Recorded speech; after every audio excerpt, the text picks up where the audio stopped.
whether or not they can write a good cover letter is like really low on my list. I think everybody hates cover letters. I don't know who invented cover letters, but there's so much other. But it is the kind of thing that some people would care about. So you have, if you're going to do one, you got to do it well. You got to put thought into it and put everything you have into it, because you just don't know what you're going to get judged by. But I personally don't like cover letters. I read them because they gave them to me, and if you give me something, I'm going to read it. But I can't think of a time where I hired or didn't hire somebody off the strength of the cover letter. What it can do sometimes, though, get somebody's attention. If somebody's dealing with a lot of applicants and a lot of resumes and a lot of everything else, sometimes a good cover letter might make a difference. But for me personally, I don't pay attention to them. But I know other people do. Yeah, I'm one of those people that pays attention. I don't always look at them, but I use cover letters as sort of supplementary material when I'm sort of evaluating a candidate. So if I look at their resume and I'm not really clear on sort of what direction they're interested in going, what their experience is mostly in, I might look at their cover letter to get a little bit more information around, are they trying to make a change? Have they been pre-law and they're trying to get into journalism, and are they explaining that in their cover letter? I'll use it for that reason. I used to be a lot more of a stickler about it because we have so many applicants. Sometimes if I am trying to make a decision and I need to, whittle my applicant list down a little bit more, I might say, well, this person didn't write a cover letter and this person wrote a killer cover letter. So this person, they're more interested, they're more invested. And I will sometimes, if I really need to, make a determination based on that. But most of the time, I'm just looking at resumes. I would say the risk of not including a cover letter is fairly low, but it's not non-existent because every once in a while, I do feel like I really need to see it, and I'm either looking for something specific on that cover letter or I'm just looking for it to exist at all. And I will say that I think some of my hiring managers for more of my editorial roles, they will look just sort of to glance at it and see, are you a good writer? We're trying to get a sense of whether you are a good communicator, whether you're a good writer, and the cover letter is a good way to see that. But chances are you're also submitting maybe a portfolio, some links to your work. So there's other places to check that out as well. So I'm gonna take a little bit of a different turn here. Working at a television station, we get, I'm sure like Cortland does, so many applicants, and we're a newsroom. We're a newsroom in Washington, D.C. So if you're going to come work with us, we want you to be interested in broadcast journalism. We get people who want to do reality shows. We get people who want to do documentaries. We get people who want to do all kinds of television stuff.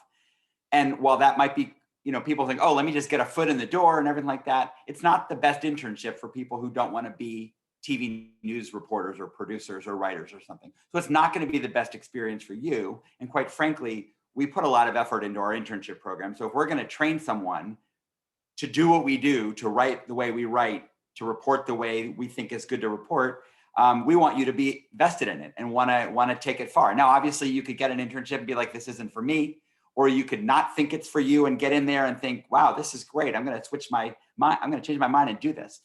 So the only way that we really have to figure out if you're someone that we want to interview is what you send us. And NBC went to this system a couple of years ago where I don't know if anybody's done this before, but it asks you a bunch of questions on video.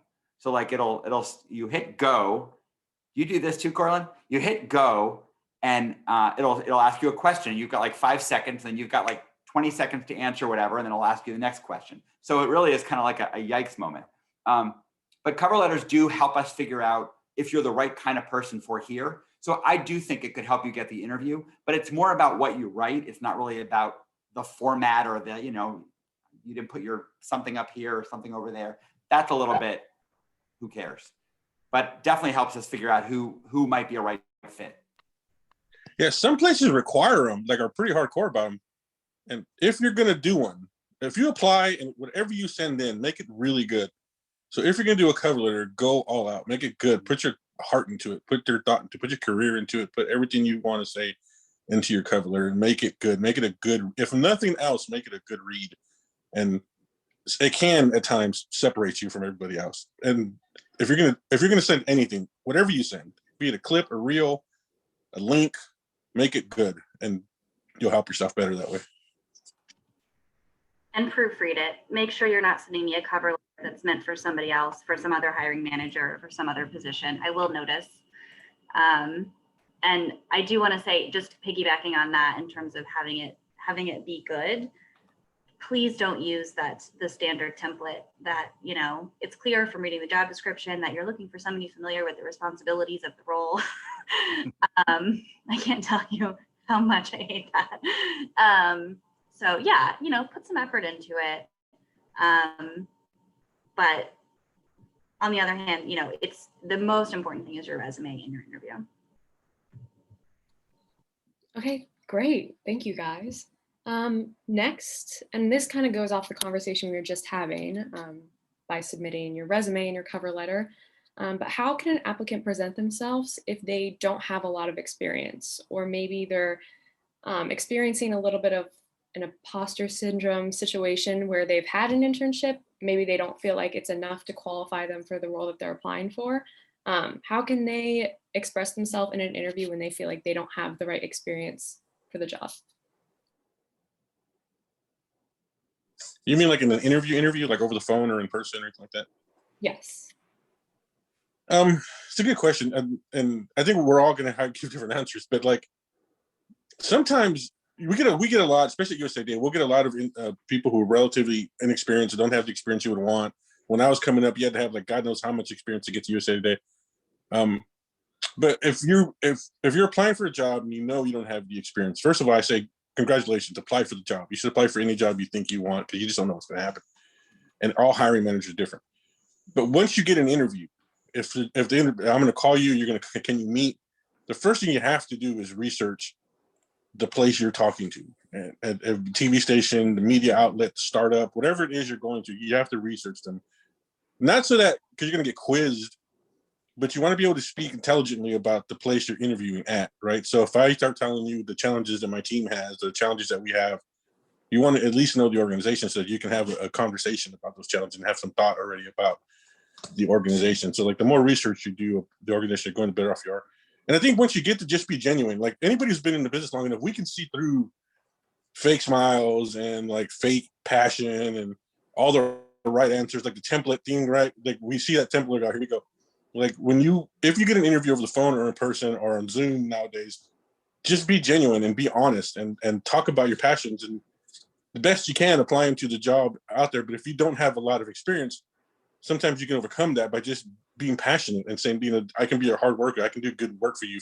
And it's on us to decide, do we like this person enough to teach them? Do we like this person enough to put them in a situation where they're going to have to learn a little bit?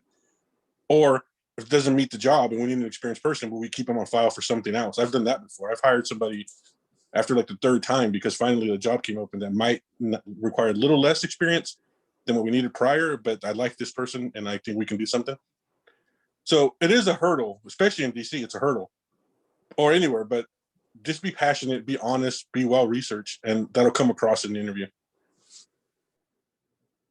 I don't think you need a lot of experience to get an internship. That doesn't matter for us. As I said, it's really about what you want to do and how you differentiate yourself from everyone else. As Louis said, it's really important that you get to know who you're talking to. If we ask questions, we do have a little quiz. We don't call it a quiz, but we say, who have you seen on our air that kind of speaks to you? Give us a couple stories lately that kind of spoke to you. Meet the Press used to have 2 interview questions that would kind of make or break someone. They would say, who do you think should be on our program? Who should be on Meet the Press this coming Sunday? That means and you can't say the president. So that means you've got to really be paying attention to the news. You've got to understand what the program is. You've got to know a little bit of something. The second question was, name something from this past weekend show that really stuck with you, And again, that shows that you were watching it, that you weren't just watching it to say, okay, well, I know what happened, whatever. It really kind of shows how thoughtful you are. And those kinds of questions can really differentiate somebody. And if I'm sitting across from somebody who really doesn't know a lot, or well, like, God, there was that guy, or whatever. It's clear that that person hasn't done their homework, and they're not going to differentiate themselves amongst everybody else. So whatever you can do to do that, I think is really important. Yeah, I mean, Louis and Matt nailed it. Research is probably the most important thing. I just want to say also that research can really help you come across as someone who very clear. Sorry, I'm having a cat invasion. Sorry. Who clearly, is genuinely knows what they're going for and is applying for the role on purpose. Sometimes we see people who don't have a lot of experience who have clearly applied just because they think they should. They just want to apply to something. They want to tell their advisor or their parents or whoever that they applied to a bunch of internships, but they're not really that interested. They're not really that invested. And so doing your research can really help you come across as someone who is knowledgeable about the role to which you're applying. And that's something that I really look for, because we do see a lot of applicants who are just they're just sort of loosey-goosey. They're in their last couple semesters of school, and they're like, oh gosh, I have to find a job. And they're just like casting a wide net, and they're not really being that strategic. And sometimes that's okay, but oftentimes it's not. So I would also say that we're also looking for a lot of intangibles. We're looking for things like editorial judgment and interest in politics, passion for politics, especially in DC. There are very few roles that don't have sort of a direct line into political reporting. So that's a big one that we look for is, do you have both a knowledge base in American politics and a genuine passion for it. So that's something that can really come across and you can sort of highlight in your interview. I think also one of the things you could do, because not everybody is like a social butterfly, not everybody's an extrovert. I'm an introvert. I hate talking to people in general. I hate being around people. It makes me nervous. But one of the things you can do is ask really insightful, inquisitive questions. One of the things I always ask people is what can we do better than what we're doing? How can we improve our product? And I don't expect an intern to know that, but for sure, ask questions. Like when the worst thing you can do is somebody says, do you have any questions? And you get that blank stare, like, no. Like, okay, well, ask questions. Like, ask questions. Don't be afraid to ask questions. If you're not sure what to ask somebody else. Ask a professor, hey, tell me about this. Like, ask questions. Make the interviewer think. Put them on defensive. I've been asked some really insightful questions that have really separated candidates who otherwise was kind of quiet, kind of nervous, kind of unsure of themselves. But if they ask me a really good question and make me think about something and kind of spark a conversation, they usually put them on a pile of let's continue. Because the interview is generally just a process, it's a start. But if you can ask really good, insightful questions, which come from research, come from knowing about the shows, which is a great, that quiz is great. That's a great idea. I got to work that in somehow. If you ask really good questions, Sorry. I think it's a good idea, dude. It's brilliant. So going off of that, I know Louis talked a lot about the publication that you're applying for kind of has to sometimes take a chance on you and see, like Coraline said, like how much you know about the company, how much you've done your research, and if they're willing to teach you through that process. So how do you decipher that? And does a person's body language through Zoom or through the little interviews, how much does that play a part, especially now that things are online and you're not meeting someone in person? Does body language during a Zoom interview ever make a difference in your decision? I'll say, you know what, here's a little secret. Every organization that you're going to apply for wants to hire people. You're not wasting their time. You're not bothering them. They're honestly, in good faith, interviewing you to see if you can work there, because we like interns. We need interns, production assistants, which is the entry-level job in television. So you got to walk in there with confidence. You got to walk in there with authenticity. I think that's the word that when Louis was talking a few minutes ago, I was thinking authenticity kind of came to my mind. You just have to be who you are, and the confidence has to exude with it. Don't be nervous. Don't be stressed out. You got to just deal with that, because everybody wants to hear from you. We want you to be sitting in that chair, and we're rooting for you to get the job.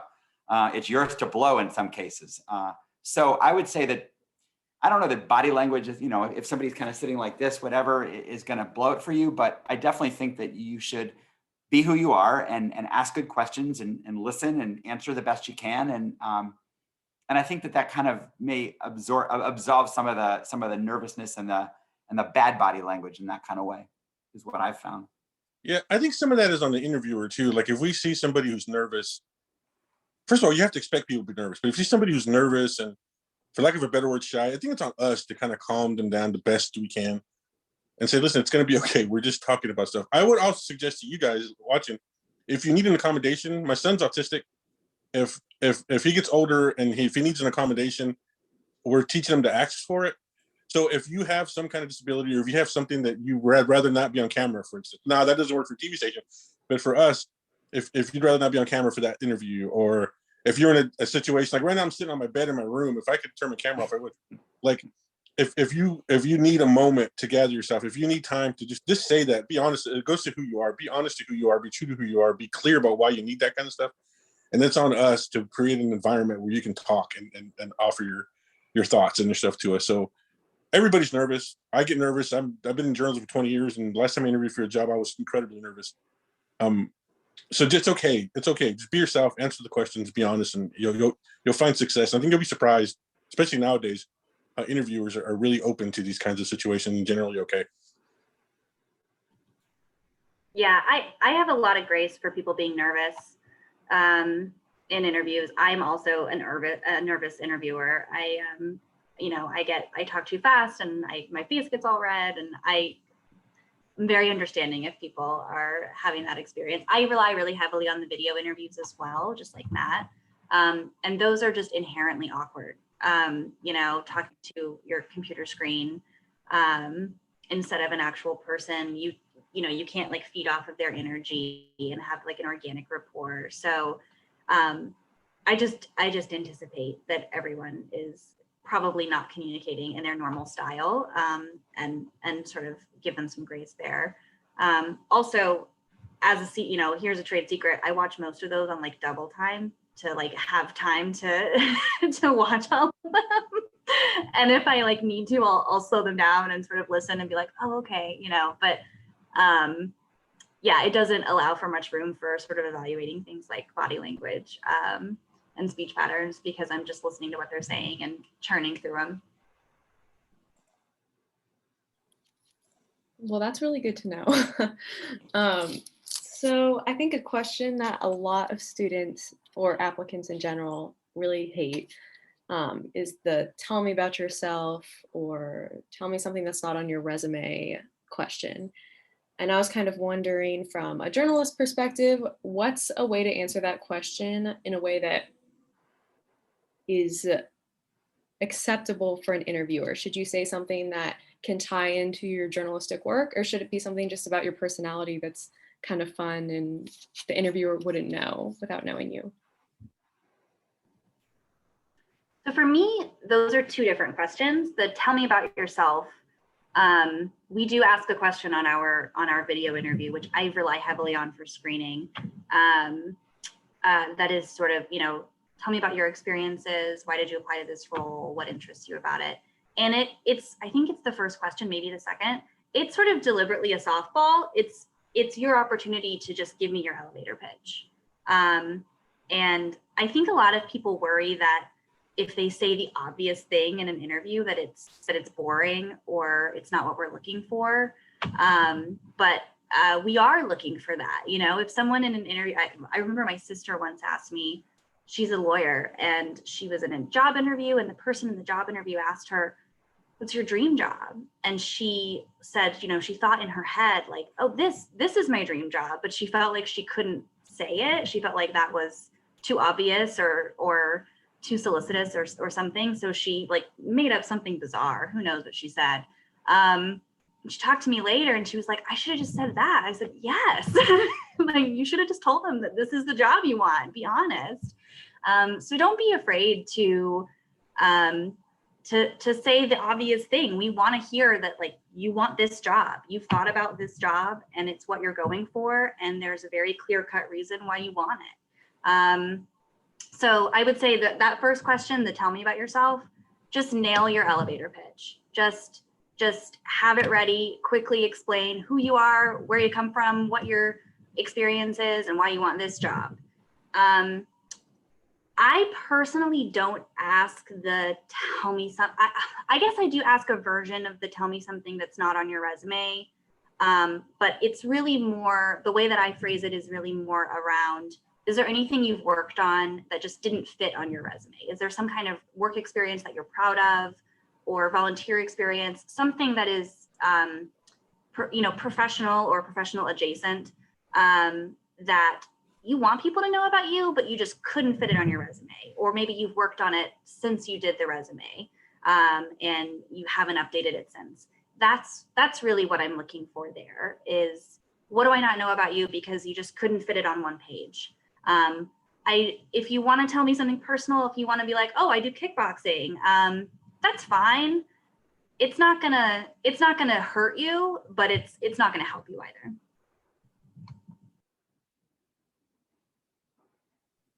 Yeah, I generally ask those kinds of questions if I feel the interview is going bad, and I need something. I need the person to give me something that I can work with and kind of build off of. Because if you got a good resume and you got good clips and you find you personable and honest, I generally don't need to know much more about you. Like, that's all I need to know. But if like you're just kind of, it's just going bad and maybe it's just not everybody's day, then tell me something cool about yourself is a good question to ask. If in that moment, I would just, everything you're saying is correct. Like, just be honest about it. If you're really happy to work for whatever outlet you're working for, just say that. Like, this is my dream to be here. Now, the people interviewing, it may not be their dream, but it's cool that it's yours. Like, it's fine. Like, just be happy. Like, that's a question where you can just be happy and be proud of something you've accomplished, something you've overcome. I have 3 general points of my life that I save for those moments, like 3 trivia of my life that I save for that. Oh crap, what am I going to say? Okay, the 3 things that I know in my head are interesting trivia about myself, and I save them for that, just in general. So think of stuff you're proud of. Think of stuff that makes you happy, your family, and your job, your internship, wherever you've been before. Maybe you work for a college publication, you did really good work there. So tell me something about yourself is just a pretty good way for you to just say something cool about yourself. Don't feel like you have to impress anybody. Just something cool about yourself that you're proud of, I think, is a good way to kind of, it changes the tide of an interview if you give a really good answer. And if you get asked it, just be ready for that. For me, like I said, I don't ask unless it's going to hell. But if that person gives me a really good answer, I can be like, okay, well, maybe let's start. Maybe I'm missing something here. We can try again. But yeah, just be happy. That's a good, happy question to answer, because you're gonna get so many other questions that are gonna make you nervous. That just gives you a chance to promote yourself in some way. Yeah, I think it's less about what you say and more about how you say it. If you've ever been in a newsroom, they're big, huge rooms with lots of type A personalities, COVID aside, that are running and gunning, as you see, that are running and gunning and is crazy that, there's just a lot going on. And I want to make sure that interns that we bring into our newsroom aren't going to get lost, aren't going to sit in the corner and be like, well, I don't know if I should. So if I say to you, if there's an open-ended question like that, whether it's the ones you mentioned or something like that, I just want to see how you respond. Oh God, well, is there something God, what can I say? It's like, okay, you got to get, something. So to Corlin's point, you got to have your speech. You got to have your elevator speech, your 2-minute, I grew up here, I came here for this, I really want to get involved because of that. This, that, and this and that. And have things to talk about, that are just good things to talk about. People who sound confident, people who sound like they've got something going on, people who sound like they could fit in our newsroom, and wouldn't just get lost and just be basically sitting in the corner being, a little bit afraid. And that's hard for an introvert. It's hard for an introvert to walk into a newsroom and sort of just get into the double dutch, and like everything's fine.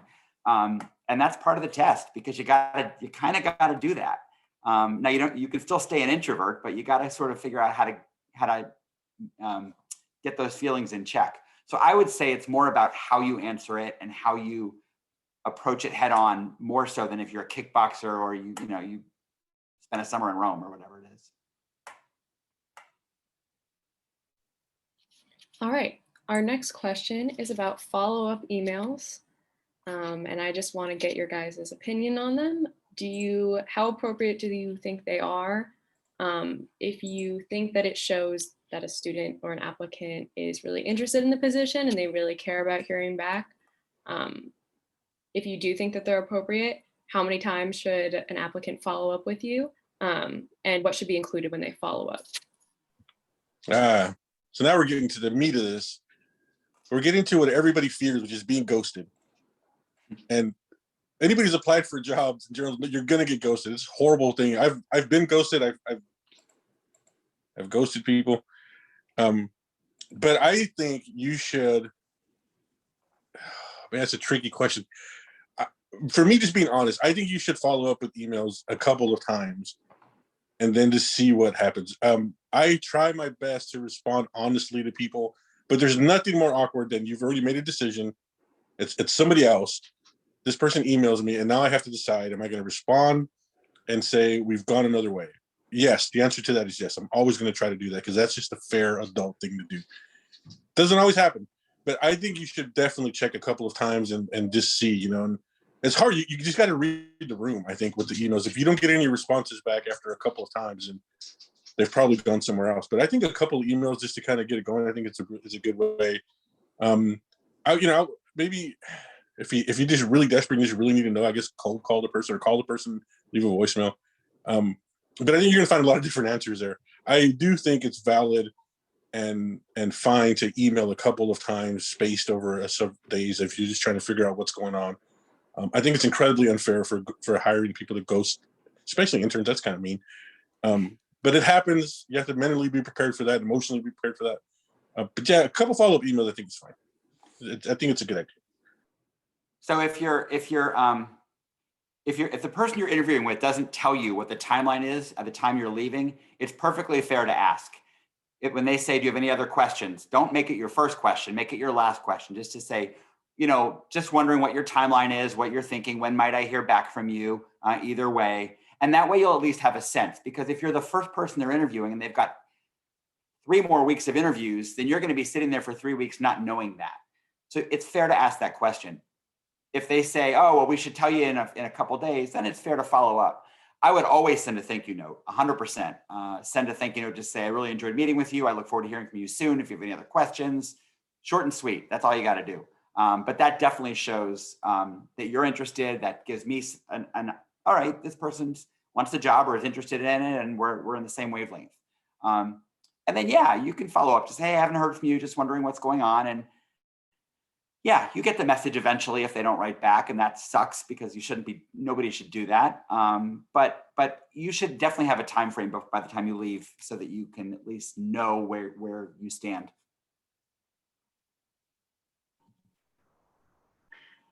Yeah, I don't really have anything to add. I'm going to echo sort of what Louis and Matt said here. I'm definitely guilty of not answering emails right away pretty frequently, especially when I'm like deep in summer recruiting.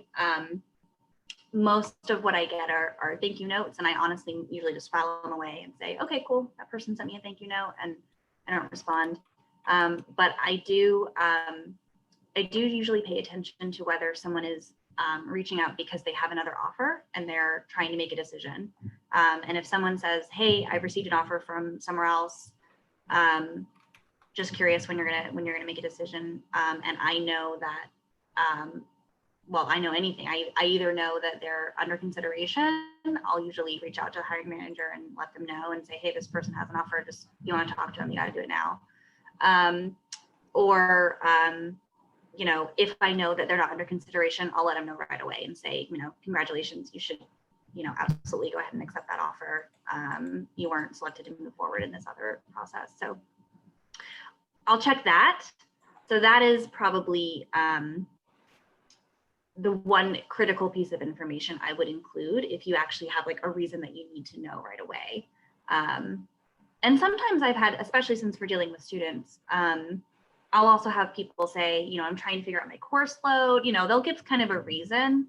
That sort of perks my, not my ears, but, sort of makes me pay attention and think, okay, I should probably get back to this person as quickly as possible because they're trying to make life decisions.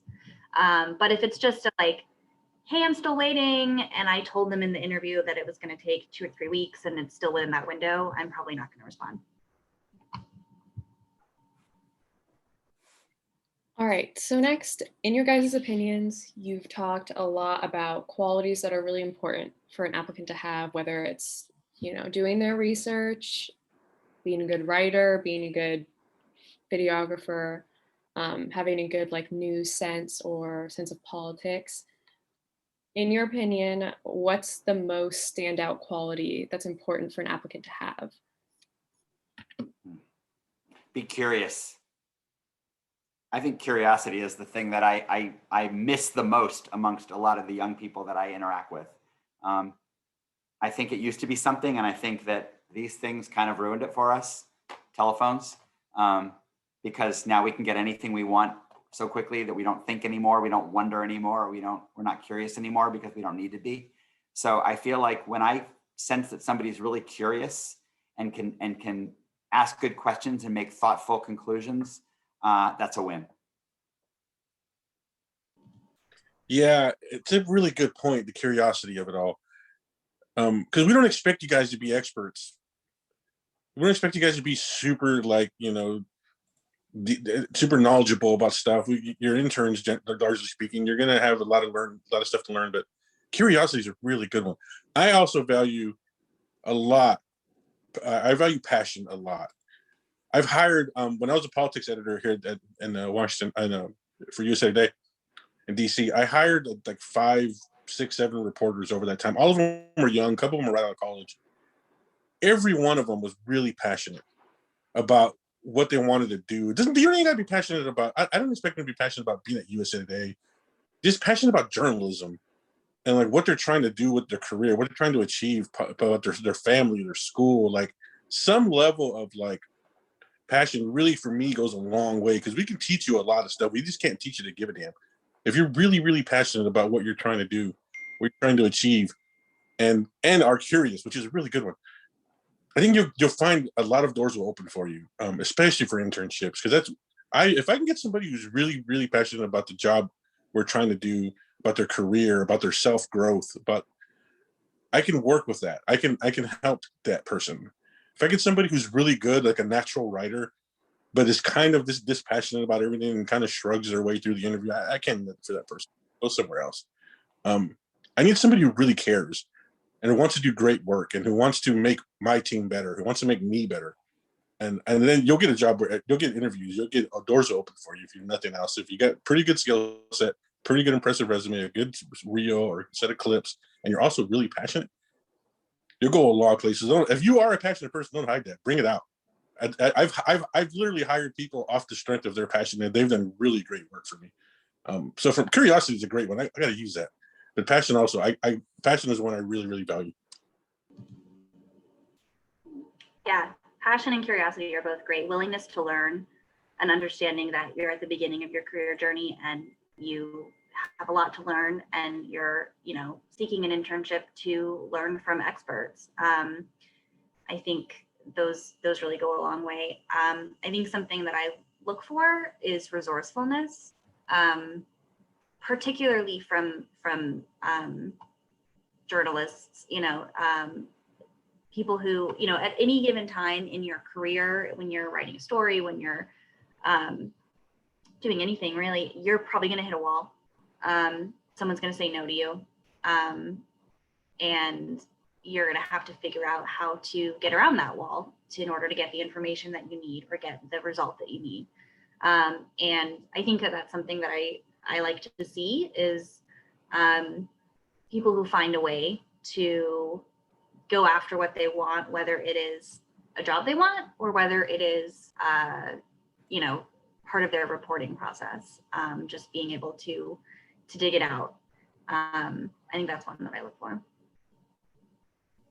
All right, so now going in the complete opposite direction of that question, what's something that someone does in an interview or includes in their resume that is instantly a turn off to you where you're like, this is not going to work?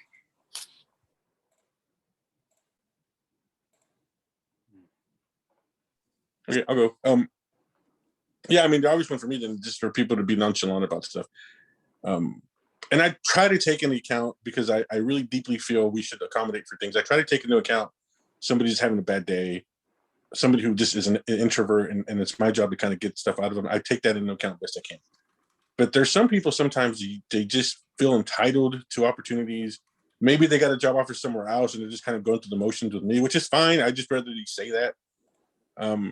But somebody who just doesn't seem all that invested in the conversation, isn't well prepared. Basically, the opposite of what we just got through saying for the past half hour. Like somebody who isn't invested, somebody who isn't prepared, doesn't ask any questions. Just be engaging best that you can. And you just get a lot further with us. Engaging for me is a big one. If you just kind of sit there and don't ask any questions and just kind of just get through the motions, and I'm not gonna be mean about it. I'm just gonna move on with my life when that person leaves. Um, that's the big one for me. If during an interview, there's nothing in a resume. I put way more stock in the interview process than I do anything else. In the interview, if you just don't show that you care about anything or kind of nonchalant about the whole thing, it really frustrates me. And I just kind of I've actually entered the interview early, said, okay, well, we'll let you know, and then just kind of go about my day. So for me, the interview process is the biggest thing in hiring somebody or deciding to move them to the next level of the process. And if you don't come across, if you're not honest, if you're just kind of nonchalant about the whole thing, I just kind of move on from you. Same. Be prepared, be present, and be engaging. Same. Yeah, cosign. All right. I only have a couple questions left, so I do want to repeat what Sarah put in the chat. But if you guys in the group have any questions, feel free to put them in the chat or send them to me. You can also use the raising hand feature and ask them yourselves if you would like. So yeah, please send in your questions. But next, I'm going to ask, we do have some seniors who are in attendance. So what are the big differences between someone who's looking for an internship versus entry-level job? And what should they include that will make them stand out for someone who's, a senior looking to get their first real job, not an internship?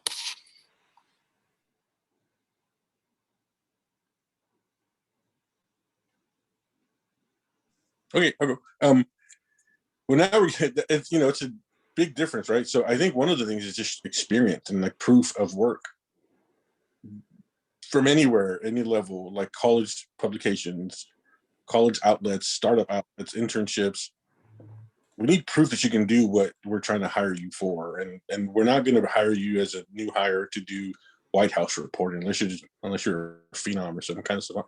But my team, especially at USAT Politics, was a kind of breaking news entry level kind of team where we were looking specifically for like college graduates showed some promise who could do really good work and then we could teach to do better things.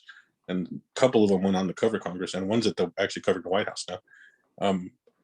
But just experience for me, assuming everything else we're talking about you have, if you need experience, now you're getting to the point of the process, at least for me, where you have to show proof of work, proof of concept that you can do what we're asking you to do. Because that's different from an internship. An internship, you're here to get proof. You're here to create proof. And I know that. You're here to have opportunities to create the proof you're going to need later for a job interview. Well, the job interview right out of college, now is that time.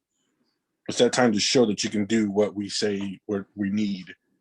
And it's vital. Now we're getting to the important stuff, right? Like you have to show us, me at least, that you can do what I'm asking the new hire to do just on a basic fundamental work level.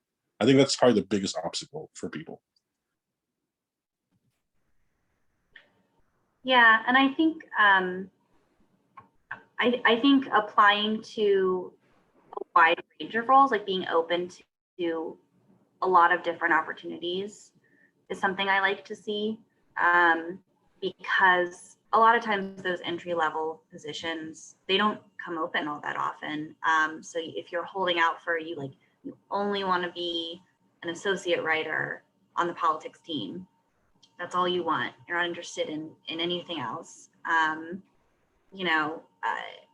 That can be a little bit of a turnoff. And I think sort of having a realistic understanding of the fact that, your career can take a lot of different turns and you can learn things in a lot of different roles, and that you don't have to sort of be on one particular path. So I think being open to opportunities as they come is probably one of the biggest things you can do to differentiate yourself. And also I know we keep saying research, but find out what those entry-level opportunities are within the organizations that you're applying to, because chances are they have some kind of an early career program, some kind of somebody who is the person to talk to get into their, their freelance program, or to get in the door. I know at CNN we have a news associate program. I know a lot of other places have similar early career opportunities.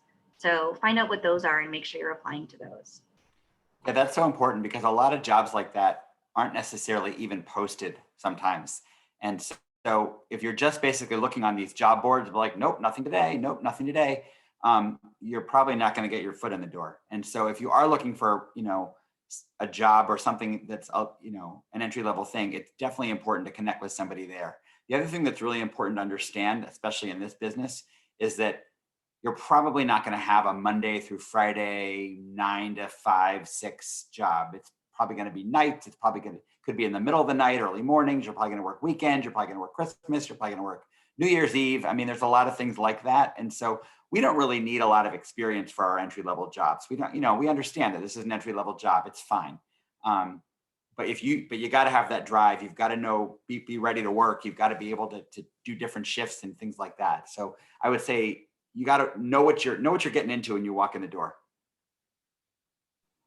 All right, next I'm gonna pull from the chat, and I also got a direct message question as well that relates, so I'm gonna kind of contain them together. So how do you guys feel about applicants who include experience on their resume and during the interview that is not journalism related?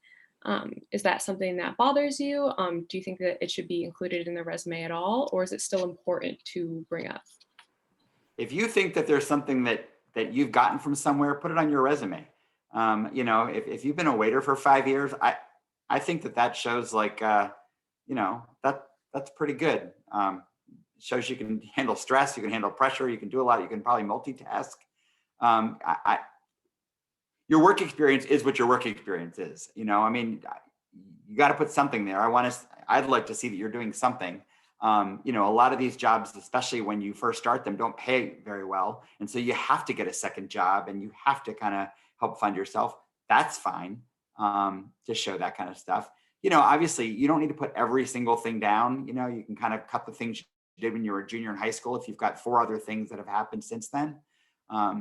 But the things that mean something to you, the things that you want me to ask about, the things that you want to say, hey, you know what? I'm really good with this because I did that. I think that's important. No one's, to Louis' point, no one's expecting you to walk in and be able to cover the White House.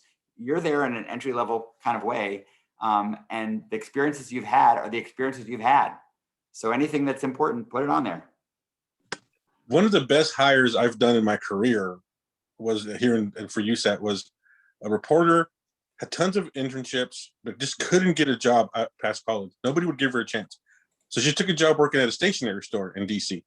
And she did that for like a year, I think. And she was kind of at the end of her rope, really frustrated, and was thinking about leaving DC. And so she just applied for my job, kind of like on the like a last thing. And so I was talking to her and I said, well, what have you been working lately? And she put it in her resume, but I want to see what she would say about it. And she said, well, I've been working in the stationery store the whole time. She said it with this great amount of both like kind of pride, but also frustration. And I was like, this kid is out here trying to get a job, is working at a stationery store because she has to survive and she needs to make money. And it showed me that she was like determined and she wasn't going to give up on what she wanted. And I was like, cool. And I went into my boss's office and listen, we're not looking to hire her. She's not experienced enough for the job we need, but we need her on this team. So we like created money and created like we don't create money, but we pulled money out of the budget and made a fellowship position to hire her. 5 months later, she became a full-time reporter. And she just now texted me a little while ago that she's about to get another thing. She's amazing. And it was just that the fact that she worked at a stationery store for a year, just trying to find a job in journalism, is all I needed to know about how passionate and determined she was, on top of the fact that she was actually a pretty good writer. So yeah, put any job experience you have, man. It all counts. All of it counts. And let us know how hard you've been working. It goes to your character, it goes to who you are as a person, and everything counts in a job interview, especially when you're trying to get your first job, which is the hardest one to get sometimes.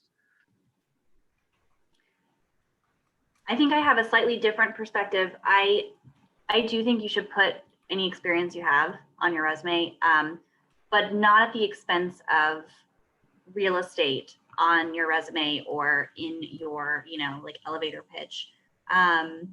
Don't take up too much space on your resume talking about working as a waiter at a stationery store or whatever, when if you're trying to cram in everything you can and you don't have room to really talk about the more relevant experience. If you need to cut things so that you can really highlight what's relevant, I say do it. Put it at the bottom, maybe have just like one quick bullet point. I would say make that kind of stuff as small as possible, so that you not because it's something you should not be including, but just because you don't want it to infringe on the rest of your resume and the more relevant stuff that we're looking for. And I see a lot of people who, if the first thing I see on your resume is irrelevant, and I have to go to the bottom to be like, oh no, okay, so they've been, writing for their school paper, or they had this other internship. You still have the relevant experience, but that tells me something about how you've chosen to organize your experience and how you've chosen to present yourself. And it can sometimes, it can cost you. If I'm looking at 100 resumes in an hour and I'm just glancing at them, and the first thing I see is some experience that is, not particularly relevant to the position, and I don't necessarily see all the way to the bottom and see that, you actually do have some good stuff on there. I might miss it. I hope not, but I might. I try not. Same in your interview. I would say, don't think ahead about what you want to say about those experiences and how they relate to the job you're applying for, and make sure that you're always circling it back when you talk about it. All right, so our next question comes from the chat, and it's about networking. A lot of people in the journalism field will say that they got to the position that they have, well, also because of talent, but also because they know someone. Maybe someone gave them a reference or someone put in a good word for them. How important would you say that is? And do you think it's unlikely that an application will get as far without knowing someone who currently works in the company? It's not unlikely. Knowing people always helps,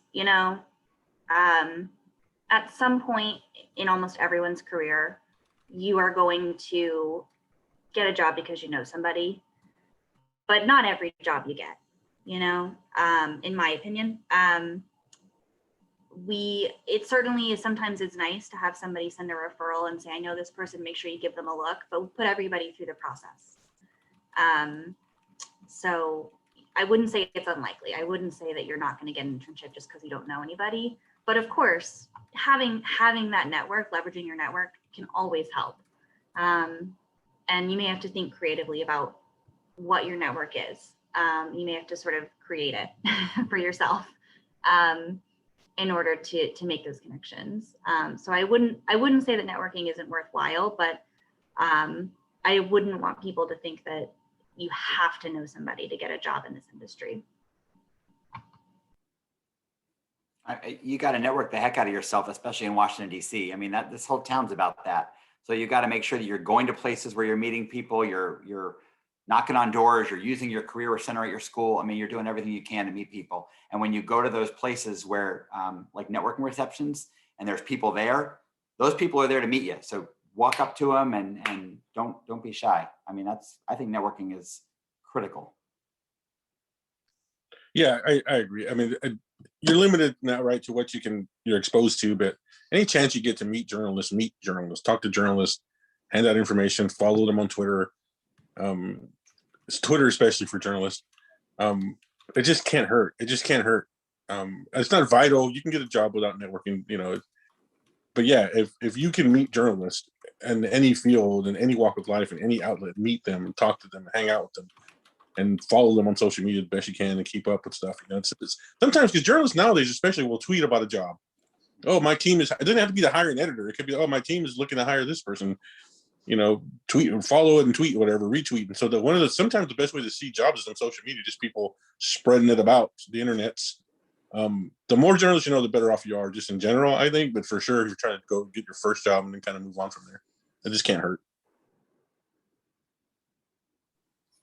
All right. This might be our last question of the night, but I wanted to ask what advice you guys would give a student or an applicant who is just really discouraged. Maybe they've been denied a couple times or a bunch of times, and they just are not feeling very confident about getting a job when they've been turned away so many times. What advice would you give to them? There's a lot to unpack with that. The realest advice I can give you is to internalize why. Like if you're applying to jobs and you're not getting them, try to figure out why. Maybe, and that's not always the case. Maybe you're aiming too high. Maybe you're aiming too low. But like really be honest with yourself about what am I applying to, and how am I doing in interviews. Ask. Sometimes if you really like a hiring manager, sometimes the hiring manager will be honest with you and tell you why. And if you get a good communication going, they'll talk to you and help you. You know. But the best advice I can give you is just, I mean, it's hard out there. It's harder for everybody who wants to get it. If I wanted to get a job right now, I would have problems finding a job somewhere, and I would have to go through a bunch of stuff and really get frustrated probably. You just got to keep going and take a break, take a moment, regroup, redo your clips, redo your resume, redo your cover letter if you're gonna do a cover letter. You know, just kind of regroup after a while and really just maybe take a break if you can, and just kind of rethink your presentation. Is there anything I could do better?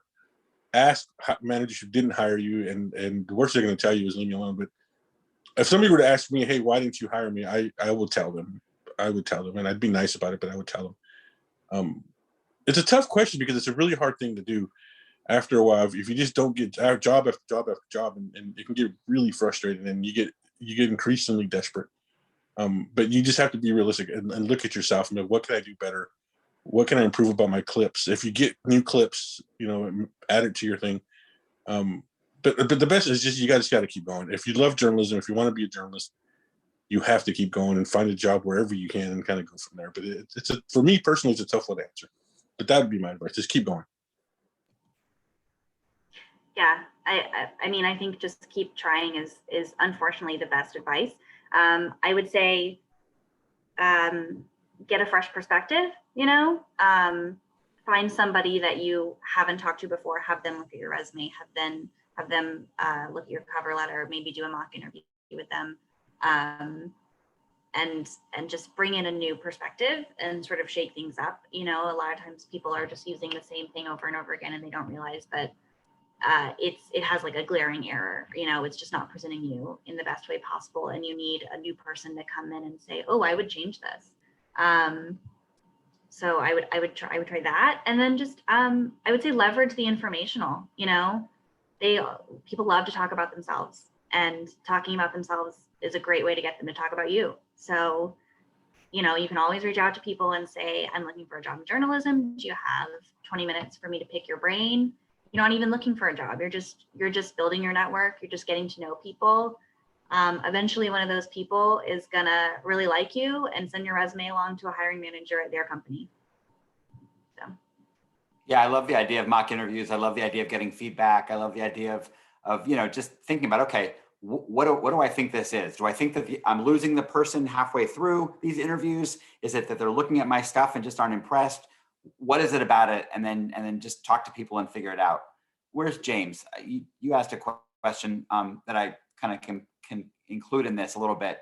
How much of a factor are experiences and stuff like that?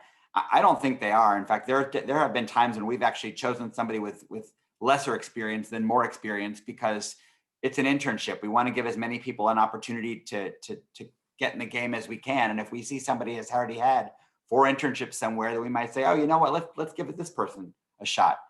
Doesn't always happen that way, but it can. So I wouldn't let that, everybody's inexperienced at the beginning. You got to start somewhere. So yeah, I mean, I always think the answer is just talking to people, getting more comfortable with yourself, getting more authentic, trying to figure out where are my strengths, what do I need to do better on, get some feedback, develop a thick skin with it, because everybody's got stuff that they don't like hearing, but it's important to hear. And the good thing about applying for jobs like right now is there's even though the big ones seem to be getting smaller, there are so many ways to become a journalist these days that you never could be, but we never had before. I remember when I first started in television and you wanted to work at my station, you had to find a way to shoot a reporter reel on a VHS tape and then dub them over however many times and then send them across the country to different news directors and hope that somebody watched it. I mean, what an expensive, laboring thing. And now all you got to do is just pick up your phone, get a buddy of yours to shoot some stand-ups and shoot some packages and stuff like that. Email a link, you can edit it yourself. You don't even need fancy editing. I mean, it's a great time to be able to do this. And there's so many more organizations that are hiring, and they want to hire people who are young and know the platforms, and people are hiring digital folks at news organizations that never could have gotten a job like that on air in the beginning. So look for those opportunities because they are absolutely out there. Be excited about it. All right, so that pretty much wraps up the time for this evening. I don't want to keep you guys too long. I know you all have busy lives and lots of things to do, but I wanted to thank our three panelists again so much for spending an hour with us and just talking through some of these questions that a lot of us wonder about. So thank you guys so much again for your time and your expertise. And yeah, have a good night, everyone. And thank you to everyone who came out to the event to just listen as well. Good luck, everyone. Can I say you're a great moderator? Yeah. Yes, really good question. Yeah. Thank you. Thank you so Just much. going forward, just know you're a great moderator. I don't know your life, but you got a future in moderating. Thank you. All right, bye, To all the speakers. yeah. Thank you, everyone. Thank Take you. care. Have a good night. Amazing. Oh my God. That was you were worried for no Great reason. job, Good Emily. job, Emily. Well, Hey, thank you. I have guys. a quick question. Do you have Wegmans on your resume, like when you send it out, or no? No. See, like, that's why I asked that, because like I feel like working at an airport like sets me apart, kind of. So that's why I wanted to know. Fun fact, I went to an event, I think my sophomore year, like early sophomore year, where you could like sit down with people who were like Merrill alums, and they could look at your resume. And it was so embarrassing. Someone straight up told me, "Why is Wegmans on here? Like, I don't care to see that. That's not journalism." That's why I asked that, because like I feel like because of 2020, like if you didn't do anything like during the pandemic, like if you didn't get a job, do something else, like that's why I was curious, because like Yeah, I like- think like Corlin said, like you can put it on the resume, but not first. yeah, like it would be like at the very At the bottom, very bottom, probably. yeah. I mean, But- I worked at a bagel shop for 2 years in high school, and I put that at the end, just like Yeah, as an example of like a long-term commitment to work. Yeah. exactly. Like it just depends on like the person and stuff. Some people like to see that, some people don't. But like that's at the very end. Yeah, and that's why I was also curious, like if I should not even put it on there and just talk about it once, if I am able to get an interview, just like, hey, like I know 2020 happened, like I wasn't able to do something last summer, but I was able to work at the airport and I made a lot of good, like, well, I don't want to say connections, but I learned a lot about working with a team and working with people from different backgrounds and stuff like that. So that's why I asked that question. So Yeah, I mean, like, especially people who like, I mean, when I freshman year, I like met with my 200 professor, and he like totally he totally tore my resume like apart, and then like, but I still added things because I didn't have enough journalism experience to like ride in on my own. But as the years go by, like I take things off that like aren't relevant. same. It just depends on the person. Gotcha. I'm gonna stop recording. Oh yeah. Sorry, I just realized that